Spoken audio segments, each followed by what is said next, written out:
Maintenant, mi bi mi ma do dagbe ya mi kudo le wenu se ya hlawe do gbo si me yon zangbe mi de bo yin o khoji sun sin azan fotonu kun enego ho jame le ye ze we egbe mentele bi ein do ndugbe na yon emi aloklo teme e do monde ya e do nu yan do ben jile to eku nu bi na do bo mi na fon bo ra gon gbidi ago kan tegbe yo e do eje mi de ne ndokpo e do ebe mi de gbo to me we do mi de tin so mi po kene yo e do e plon idi ala vovile lo mo ye de tin do loko sa mentile bi ye plon idi ala vovile matin libre e hometon eton so do agade do mentile ye bi tin do UNC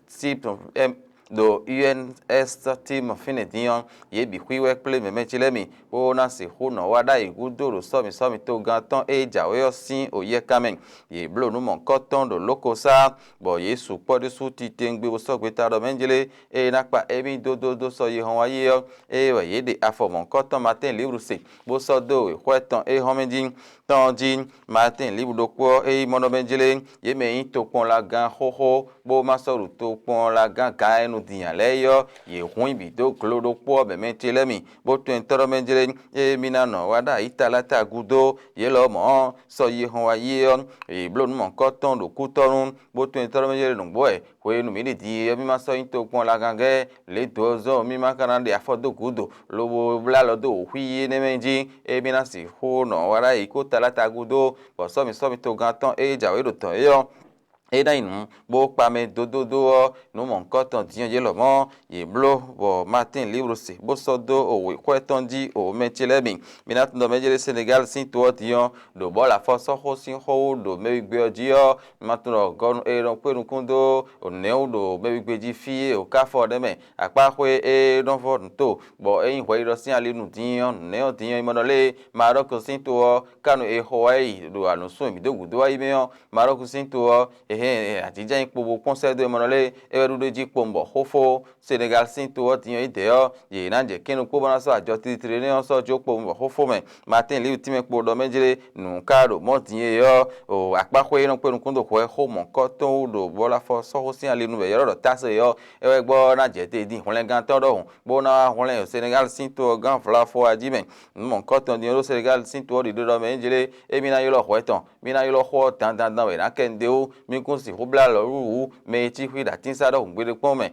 mi na blo nu de tan menji ta so e na si hui me bo na holen Senegal sin to gan dian dio matin libre e hometon yo e do homon koton do mi na so les quatre vérités et mi po do mi jere so ye na hoyin bo da yan ho so zangbe azan ko go o khoji sun e me mi de din ton yo e so ke azo atore bi hui me do malen sin gon sin apa ho din e te yo ye na tunu Ramadan ye na oduru to do so ne yo quatre vérités soro agade do fin ble mon plan dia la vie e una ton le lo mo ye ro gbe ro po do ben quatre vérités ro po le vo mo ye me to pon la ga ho le lo mo ye tin jan yin bo ho ro po do je de be wada itarata e je yin no e mi anu kun tin ye o me ti le mi la boussole e mina so e so re hoton di po ndo menjele nugbo e me bi do wezun kan e para ku de sutiyan me si nu plan metole e ko khoye kle do fne bodo azoro po o Maroc e yin o bola fo so ho we Hawaii ko e mi do gudo o me ni o me tele mi na tun ro menjele nu mon koton e po do ti do ko ro ho don me tele mi Senegal sin to tiyan e ro gbere po me ho e ma na pa nu kun si hu mo gbere pon sun mo pan gudo me nu e ko ho ro gbe muji ka bo so àjọ tiri wa ihoyo era tite karafia din mando menjele mi ko na jijo ho sa bo to din mama ro sin to du reji aji o to teme e kasi ho se ho ene onde aji so yena ho yo ai del filtre e wa ye malen leo ye na yin oduru to bo azo atole yo ele o mo ye na no ko gbe me o me tele mi minaze l'autre quotidien eti me ko do menjele kan ti cha e ro bene to yo vo to ko do e Côte d'Ivoire sin to tentin po e zon din bo àwọn le nu won ye me ya hwan gan hwan nu kon gan to we enele ton ye na wa be to mi ton fi egbedin po we na ti jan lo ku torun bo ira si holiza ha ye me no ahwala nu to enele meteme le yo e na to nu mon ko tun hwan sin ale nu yo vo to opodo ye me yin Côte d'Ivoire sin to po sin hwan gonda hora ho sin me le yo ye na wa fi bo na din jan yin mo na do ho ogege bo mi si o mi na le so to be mi le témoin actu e ho meton yo e lo ho de do lo bo kai mo yan le ekudu nyɔnu si xɔe wa etso ye le mɔ do adzo ŋutɔ ye de fɔn bo le vɔ le nyɔnu si oxɔe ɖu ebo xɔ dzrama eɖɔ egbe l'événement du jour exɔmetɔ etɔ yɔ eya mɔnɔ le nugbɔ kutɔ nuɔ ye me yi ahwan gã yovoto tɔ habi Côte d'Ivoire si to tɔ yena wa tomi tɔ fi me bo adzidze ko ahwan gɔ no be ne to tɔ si nu kɔntɔ le kpo tidze bo ni tame do ne mi kana wa gbɛ gbogbo kpo inu kɔrɔ nu ero dzidze o me gbeji ko enu mi de din yɔ na dɔ xɔ ne xɔ dzama se dododo so ro ko tɔ dzi sɛmɛ ko dzi fine din yɔ azɔ de de tin be do biblo e do so ive fine bo nu kɔ ina si xɔ tin xɔ dzama eɖɔ edin yɔ mina dzo edin do mona so jakpata exɔmetɔ etɔ esɔ ta tɔ bo e mo ko supreme etime kpo do menjele tidza yin do grand popo bo vɔ voto do xɔ do si alinu bo nu bina jakpa wewe me bina tun do menjele le xɔ do no gbodo tomi tɔ fiori ne kana si xɔ azɔ gboda yɔdzi bo ele yon di suɔ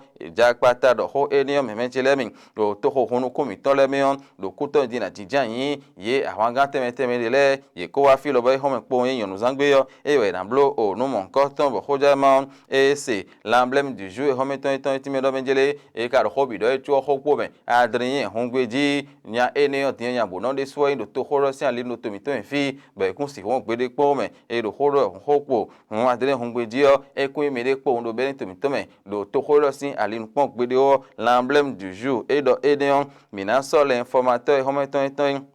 etime kpo no menjele nungbo e na gbogbo inu kono ye me no bi to vile ji ajiji do to me bo no xɔ ala nu do yi o teme le wezon ple da ho mon koton do ahwan gon le tentian e na blo me yovo to si ahwan gon sin kan le na wa o me Côte d'Ivoire si ahwan gon sin kan le lo na wa ti jan kpo be ne to ton kpo e na to nu gige do ali ni onu Senegal sin to do bola fo so ko si ali no me gbeji diyan ye de gbe bo yan kpo to ton do menjele le dogbon e kafo de do ton ne o e na do eton do ton e lo mo mina si fu do emiton do depo won me ji do nyawe do bokundu e bo do jele khogbe do khogbe si kho emi le emi so lo do mona kpondo me ji la nouvelle tribune e hometon eton yon etimi kpondo me jele lu benefit yon me biro wezunji so mi si alinu plon ji ala vo vile o ye lo mo ye do no mon ko ton bleu do ye kele te lo amen ye to pon la gan e ma so do gan din ale yon ye lo mo ye on klobete wodole wara itarata e jen e na yin pombo ho fo me chele mi na leko bona le aso matin libre e hometon eton